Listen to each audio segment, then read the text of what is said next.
ma belle journée. J'imagine que vous devez être bien fatigué après toute cette belle présentation. Merci d'être encore présent. Je voulais juste mentionner que le travail sur l'intelligence artificielle n'est pas du tout au centre de mes spécialisations de recherche. Par contre, ayant participé à un colloque il y a 2 ans avec Nicolas, je suis très en résonance avec toutes les notions de transdisciplinarité. Et puis, j'ai eu envie de participer après être allée à une formation offerte aux thérapeutes sur l'intelligence artificielle et son utilisation en thérapie, dans laquelle j'ai été un peu frappée du manque d'esprit critique et de recul qu'il pouvait y avoir dans le débat. Donc, ça m'a donné envie moi-même de m'interroger là-dessus pour ma propre discipline. Donc, l'approche que je vais avoir va être exploratoire et puis vraiment dans l'idée de faire ce jeu entre ombre et lumière, mais un peu dans une perspective jungienne, c'est-à-dire que ce qui provoque une fascination, comme peut l'être l'intelligence artificielle, est aussi peut-être une incitation à intégrer quelque chose de notre humanité, comme si l'ombre est à la fois une résiste qui n'est pas encore assumée et en même temps ce qui peut nous amener à un pas plus loin si on accepte d'entrer en dialogue avec elle. Donc, dans un contexte sociétal où les ressources en termes de thérapie sont limitées, la perspective d'utiliser l'intelligence artificielle dans le domaine de la psychothérapie est extrêmement tentante, puisque celle-ci offre la promesse d'être moins frustrante qu'un thérapeute, plus disponible que celui-ci qui est peut-être là pendant 55 minutes une seule fois par semaine. Accessible en tout temps, l'IA se présente également comme coûtant beaucoup moins cher si on s'abonne par exemple à un robot conversationnel, moins cher sur le plan individuel et à court terme, je ne parlerai pas ici, des enjeux énergétiques, environnementaux qui me semblent extrêmement importants. Oh, le petit micro. Donc, depuis le premier chatbot utilisé en psychothérapie, qui s'appelait Elisa et qui était développé pour mimer la conversation humaine, on a de nouveaux modèles de robots conversationnels qui ont émergé, notamment celui de Replica, qui se présente, je cite, comme pouvant offrir une compagnie émotionnelle et un soutien personnalisé en répondant à notre besoin d'échange profond, qui peut aussi nous soutenir dans l'instant présent en cas de crise d'anxiété ou nous motiver à faire de la méditation. Et ce qui est intéressant, c'est que quand on rentre les éléments sur Replica, il nous demande si il peut aussi devenir notre compagnon qui va bien au-delà de tous les autres liens qu'on a eus, donc une sorte d'âme sœur technologique. Donc la période de Covid-19 a beaucoup augmenté l'utilisation de Replica, puisqu'en 2023, il y a eu plus de 10 millions de personnes qui l'ont utilisé. Donc Replica est plus un robot conversationnel. Il y a aussi Wobot, qui est un chatbot développé cette fois-ci par des psychologues et qui vise des clientèles ayant une anxiété et un stress modéré et qui a été développé à partir des modèles de psychothérapie de type TCC. Et Wiza, qui est, bon, il y en a d'autres, mais sont les plus connus, qui se trouvent à l'interface du coaching et de la gestion du stress et qui utilisent des référents de type pleine conscience, thérapie par acte ou TCC. Certains chercheurs, comme Mello et Caravello, vont soutenir l'idée que le modèle actuel des IA ont accès, notamment grâce aux technologies de machine learning dont on a beaucoup parlé aujourd'hui, à une quantité d'informations qui est bien plus grande que tout ce qu'un psychologue pourrait avoir durant toute sa pratique. Donc, on est dans une approche de quantification. Pour autant, si on va dans l'autre côté, eh bien, une enquête récente de la chaire de recherche en santé numérique d'HEC, qui avait interrogé les psychologues ici à Montréal, disait que 53% d'entre eux indiquaient de ne pas avoir confiance dans leur homologue numérique. Donc, à l'opposé de ces deux éléments, qu'est-ce qu'on peut en dire? Déjà, que l'intelligence artificielle puisse développer une psychothérapie, c'est un projet qui est encore en émergence. Pour l'instant, on est vraiment plus dans des accompagnements conversationnels pour des stress légers, mais ça mérite quand même un questionnement en amont et je pense que ce genre de colloque peut l'amener. Donc je voudrais moi esquisser quelques pistes de réflexion à partir, d'un modèle qui peut-être a des liens avec, la pensée, de la complexité d'Edgar Morin ou celle du tiers, inclus de, Nicolescu, qui est le modèle de Ken Wilber, qui est un philosophe américain, puis qui cherche à développer une approche holistique intégrant plusieurs, écoles de pensée psychologique dans une vision intégrée de l'être humain. Je vais en projeter juste un petit élément qui va servir de prétexte à penser les enjeux, de l'intelligence artificielle.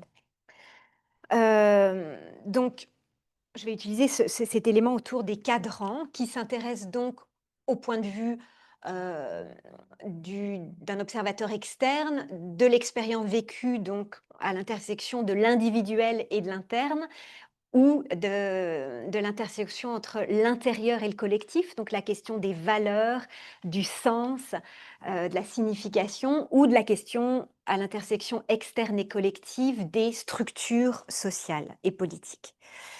Donc, si on va dans le premier cadran, donc l'IA dans sa dimension observable du point de vue de l'objet, c'est-à-dire qu'est-ce qu'on peut faire en psychothérapie ou comme psychologue avec l'IA.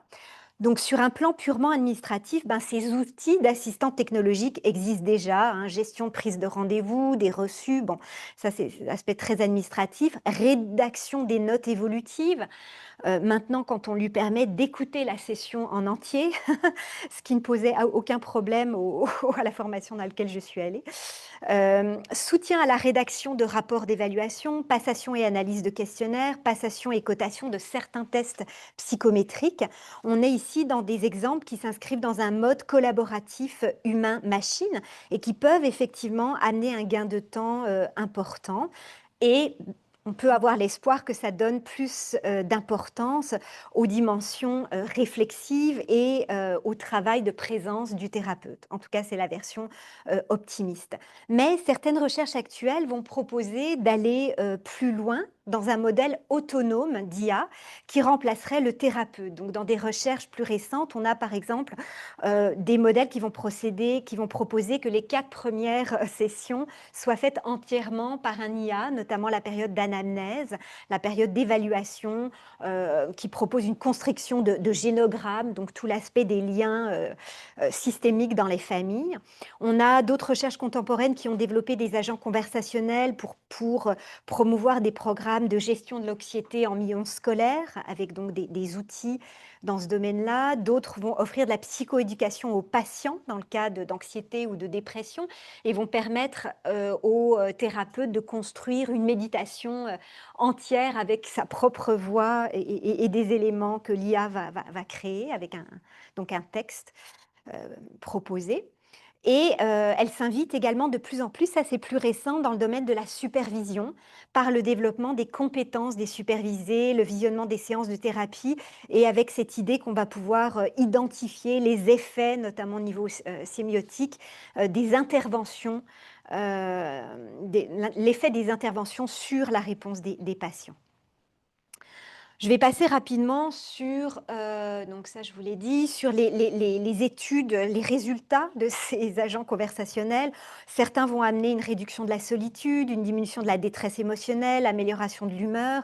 Dans des programmes plus organisés et validés, on a trouvé, qui sont inspirés par des modèles de TCC, donc de thérapie comportementale. On trouve effectivement des résultats au niveau de la diminution des symptômes anxieux, identification précoce des éléments suicidaires. Et puis, un autre élément qui semble validé, c'est le soutien aux tâches thérapeutiques dans un modèle TCC quand les gens ont à faire des choses pour continuer à créer une motivation entre les séances. Est-ce que ça signifie qu'on est dans un travail de psychothérapie? Ça, c'est la question que je me pose. Donc, la critique qu'on peut en faire, c'est si l'IA peut effectivement être aidante dans la capacité donc, de détecter des comportements, des signes objectifs, notamment par une analyse linguistique, par une comparaison avec des banques de données. Le travail d'un thérapeute ne se limite pas à faire une évaluation diagnostique ni à proposer un protocole d'exercice standardisé.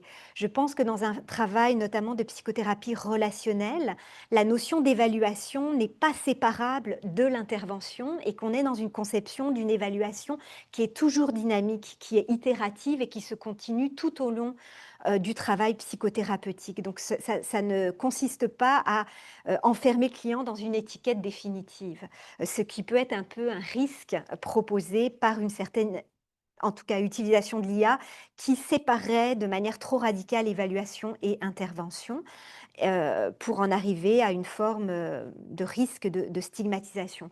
On sait aussi que dans le travail de thérapie actuel, dans ce qui valide les différents modèles, la part des facteurs communs est extrêmement importante. Elle est prédominante par rapport au type de technique utilisée. Donc ça veut dire que la notion de savoir-être du thérapeute, de ce qu'il a pu toucher dans son propre développement intérieur est fondamentale, hein. Jung disait: «On ne peut emmener quelqu'un que jusqu'où on est allé, soi-même».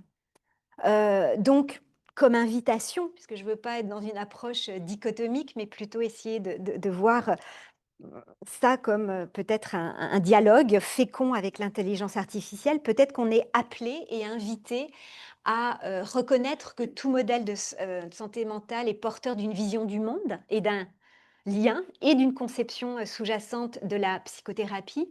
Et également, on est invité à défendre l'idée d'un regard singulier sur le client, et à l'idée que sa souffrance, qui est peut-être générale, qui rentre dans des cadres, mais qui va s'exprimer dans un vécu qui est extrêmement spécifique et singulier.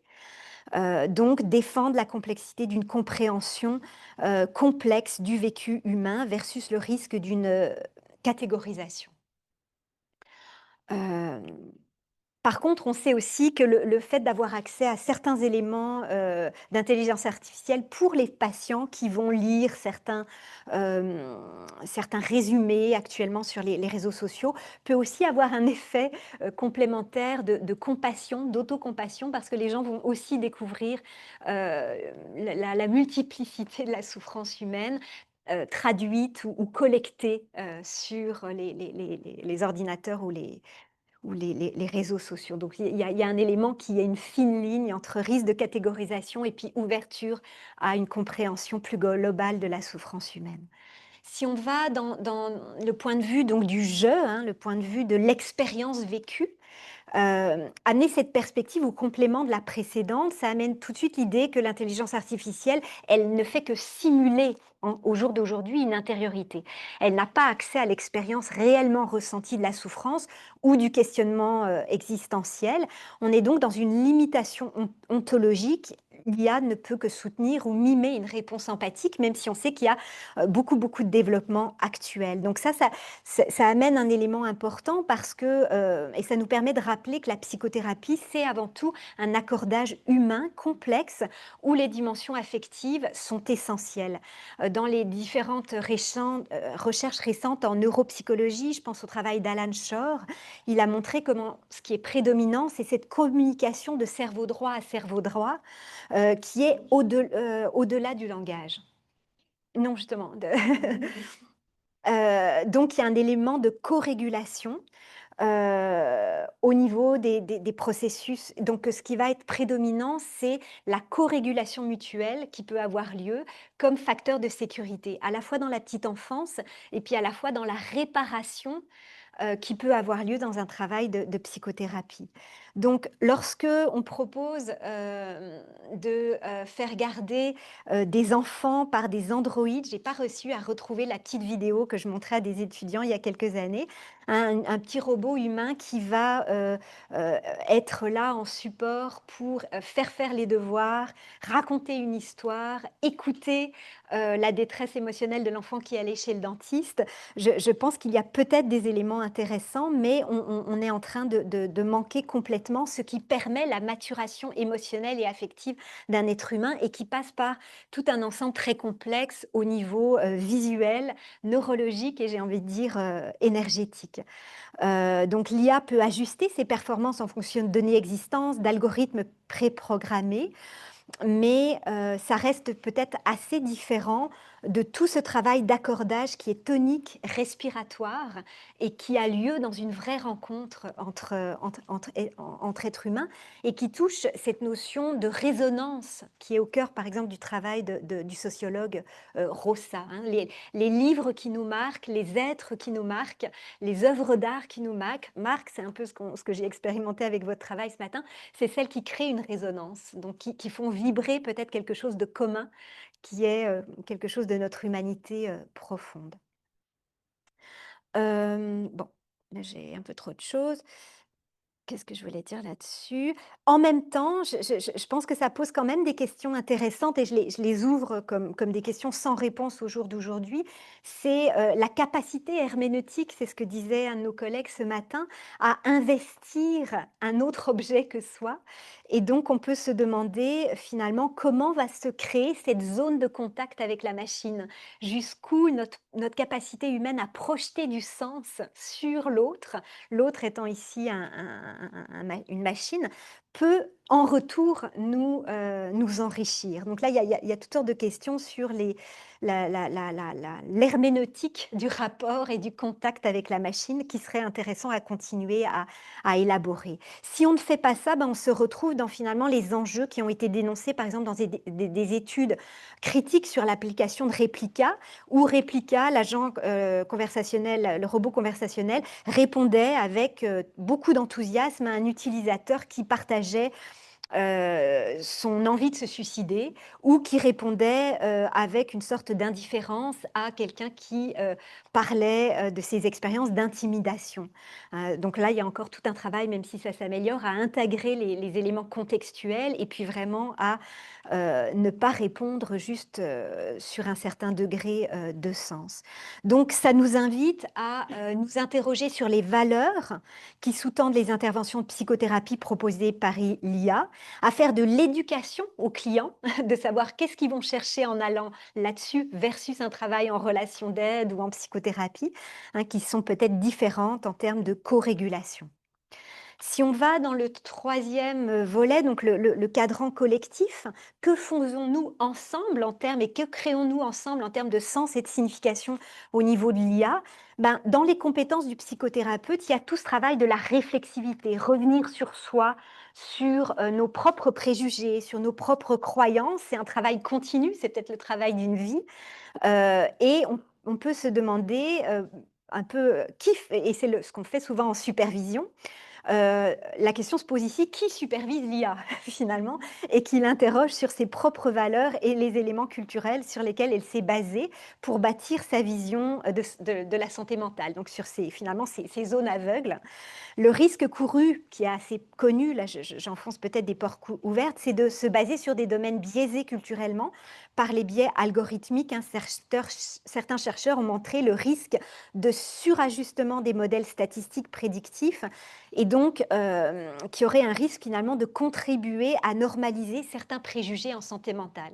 Donc si c'est l'IA qui décide qu'un certain rapport à la sexualité est de l'ordre de la paraphilie, ou qui décide de ce que c'est que la schizophrénie dans une vision trop limitée, eh bien on se risque finalement à limiter le vécu humain et à l'enfermer dans certaines boîtes. Donc il y a tout un travail collectif à continuer à amener et à débusquer peut-être le mythe très relayé par les médias de la neutralité de l'IA, en montrant comment le reflet à grande échelle de biais présents dans ces données d'entraînement peut contribuer à toute cette normalisation. Donc, importance d'avoir des approches systémiques, transdisciplinaires pour inclure toute cette variété de perspectives.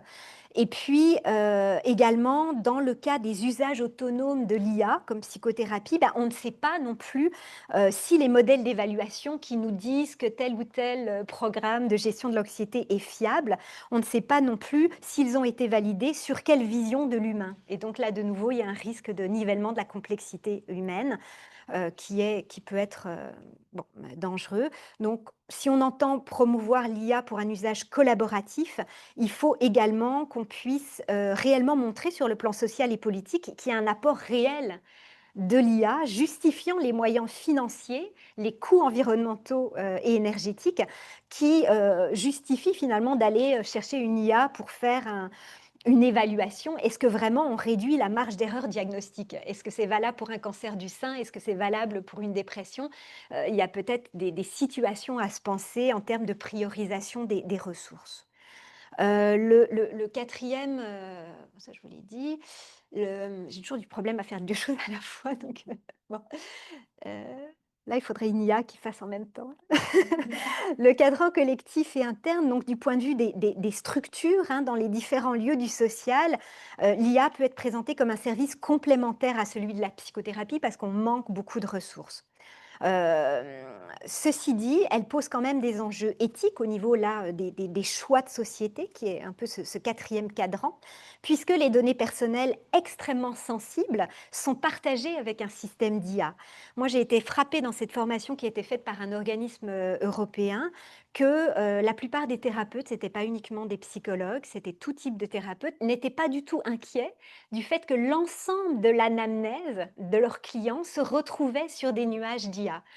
Et quand on sait que dans une thérapie, on va parler de fantasmes, on va parler de choses qu'on n'a pas forcément envie de réaliser, mais qui font passer de notre sexualité, de vies qui font parler de notre imaginaire, même si on anonymise, on sait à quel point c'est précis et sensible. Donc, enregistrer des séances en entier pour que l'IA fasse les notes évolutives, personnellement, ça me pose la question de où sont ces données, qui les retient finalement et est-ce qu'elles peuvent être détournées ou utilisées, bon, sans être paranoïaque, ça pose quand même des questions de confidentialité assez énormes et où je pense qu'il y a un travail d'éducation, aussi des thérapeutes autour de ça.